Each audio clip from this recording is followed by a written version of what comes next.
Estoy aquí con un investigador del Instituto de Investigaciones Históricas de la UNAM, que ha escrito algunos libros que a mí me han gustado mucho sobre temas de racismo en México. Un libro de él se llama México racista, una denuncia, y otro de sus libros se llama Alfabeto del racismo mexicano. Son libros muy interesantes. Está aquí conmigo Federico Navarrete. Gracias, bienvenido a La Maroma. Mucho gusto, gracias. Federico, tú has hablado mucho y has escrito mucho sobre la relación entre estrato social y tono de piel en México. Y digamos, si convenimos que esta relación tiene una raíz colonial, ¿te parece que iniciar un diálogo sobre este tema a partir de un pedido de disculpas a la corona española, o que la corona española se disculpe, sería útil, sería fructífero? Bueno, yo creo que cualquier reflexión sobre la manera en que en México se construyeron estas diferencias por el color de piel, por el origen, por la llamada raza, por la lengua, y cómo se crearon estos mecanismos de discriminación y de exclusión que han resultado en la marginación de la inmensa mayoría de nuestra población, es buena en principio, ¿no?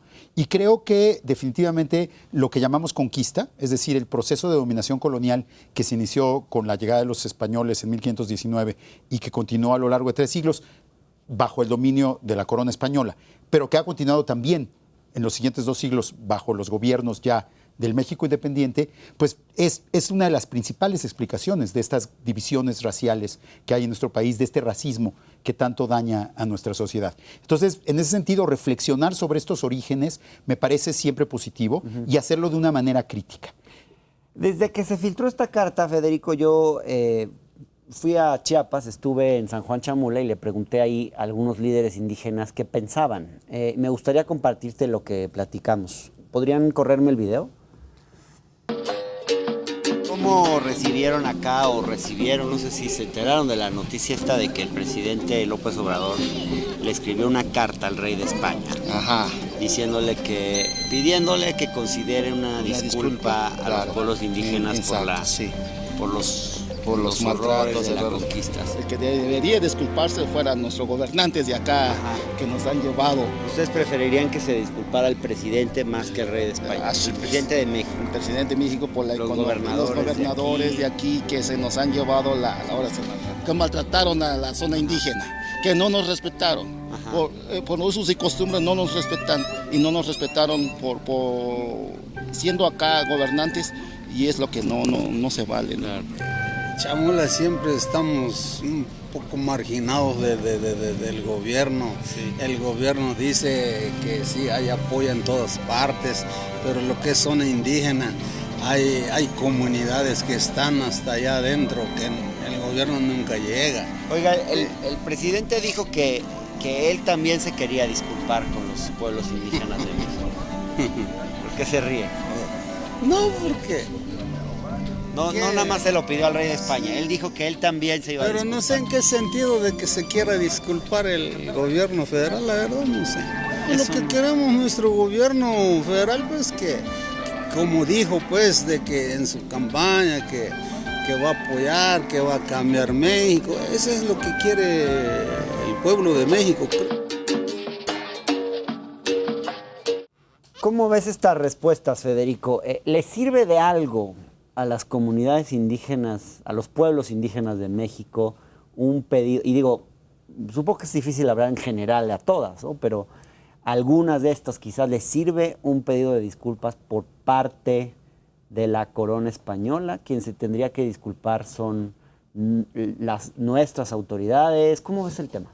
Bueno, creo que los líderes chamulas dijeron cosas que han coincidido con las declaraciones que han hecho otros dirigentes indígenas y otros intelectuales indígenas en los últimos meses, ¿no? Desde que surgió esta polémica.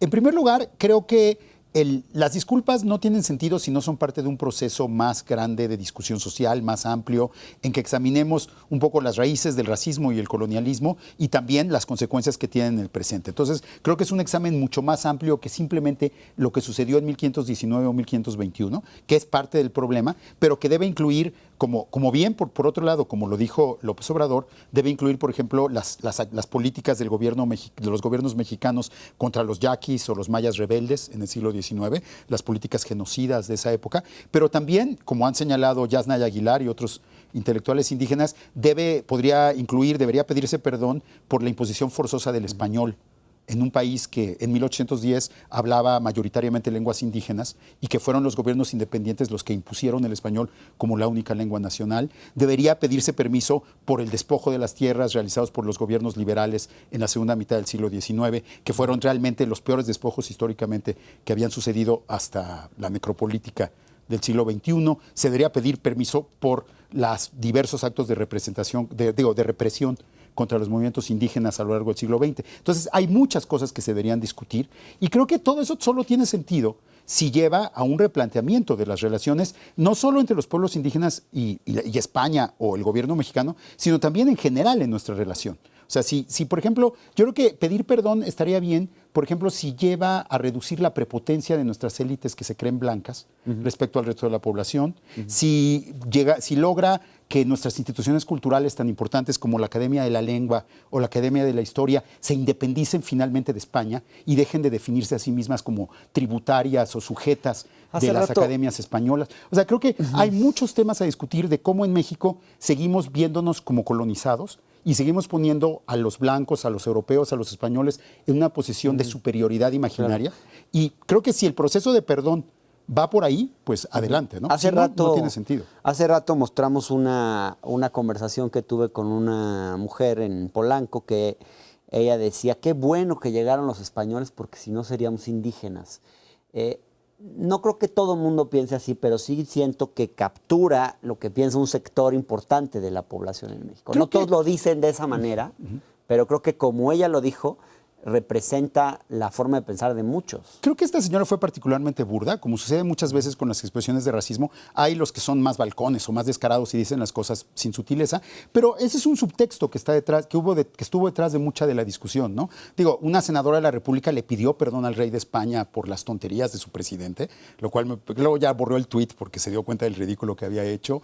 Y ha habido en general una reacción de defensa acalorada de la madre patria España por parte de nuestras élites intelectuales que me conmueve, porque si fueran a España tampoco los van a tratar como los dueños del país ni nada por el estilo. Es más bien un complejo de inferioridad de nuestras élites blancas que siguen teniendo como único referente para su posición de supremacía social en México este supuesto origen español y esta referencia a la madre patria. ¿Por qué la Academia Mexicana de la Lengua sigue subordinada a la de España? No lo entiendo. ¿Por qué la Academia Mexicana de la Historia? Tampoco lo entiendo. Es ese complejo de inferioridad que no es de los indígenas, es de nuestras élites criollas. Federico, a mí en redes sociales, en Twitter, mucha gente me ha acusado de racista por hablar de temas que tienen que ver con el tono de piel. Cuando he escrito, por ejemplo, que en alguna marcha había una sobrerepresentación de tonos de piel blanco y de un estrato social alto, me decían que yo estaba siendo clasista y racista.